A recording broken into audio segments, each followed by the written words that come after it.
Viewers welcome again. এখন অবস্থান করছি মধুটিলা ইকো পার্ক, নালিতাবাড়ি উপজেলা, শেরপুর জেলা।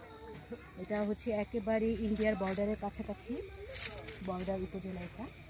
তো এখান থেকে আমরা ইকো পার্কের একটা ভিউ দেখতে পাচ্ছি। It's really tremendous, amazing. মহান আল্লাহ তাআলা মাশাআল্লাহ। আমি মধুটিলা একদম সর্বোচ্চ শিখরে অবস্থান করছি। এখান থেকে যে ভিউ, মানে এটা আসলে ক্যামেরায় অতখানি ফোকাস করা যাচ্ছে না, যতখানি আসলে আমি চাক্ষুষ দেখতে পাচ্ছি। মানে মাশাআল্লাহ, আল্লাহ মেহেরবান, আল্লাহ তাআলার অপরূপ সৃষ্টি। তো ইকো পার্কে আসলে যেহেতু একেবারেই শর্ট একটা ডে লং ট্রিপের একটা অংশবিশেষ হিসেবে আমরা মধুটিলা ইকো পার্কে এসেছি। সেখান থেকে এই ওয়াচ টাওয়ার কিছুক্ষণ আগে দেখার পর ওটারই সামনে এই হচ্ছে ভিউজটা। আসলে এটা অনেক উঁচুতে, তো এই জন্য আমাদের একটু সাবধানতার সাথে এখানে অবস্থান করছি।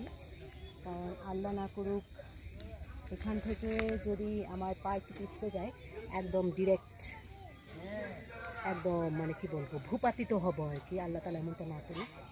তো এটাই আমি ভালো আপনাদের সামনে উপস্থাপন করার চেষ্টা করি।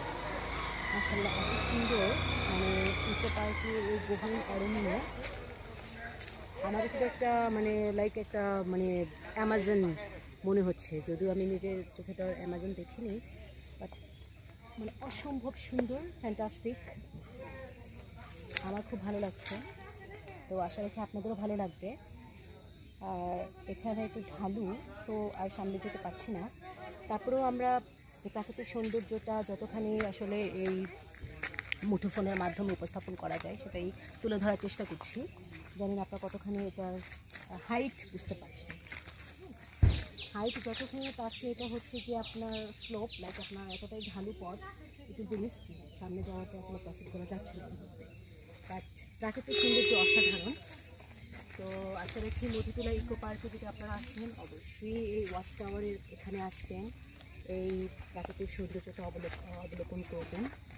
অসাধারণ সুন্দর এই প্রাকৃতিক দৃশ্যাবলী। তো যেহেতু আজকে আমরা এখনই ঢাকায় উদ্দেশ্যে রওনা করবো, সো আমরা আসলে আর বেশি সময় এখানে অবস্থান করছি না। তো ততক্ষণ পর্যন্ত আপনার সবাই ভালো থাকবেন, টাকা পাবে। তারপরে একটু দেখার চেষ্টা করছি ওয়াচ টাওয়ার। হ্যাঁ, ওয়াচ টাওয়ার এর হাইট, আমরা এখন যে সরু পথ সেটা দিয়ে আমরা হেঁটে হেঁটে নিচে আবার যাবো। হ্যাঁ, মেন এন্ট্রান্স গেটের কাছে যাব। তো দর্শক মণ্ডলী, আপনারা সবাই ভালো থাকবেন, দোয়া করবেন। আল্লাহ হাফিজ।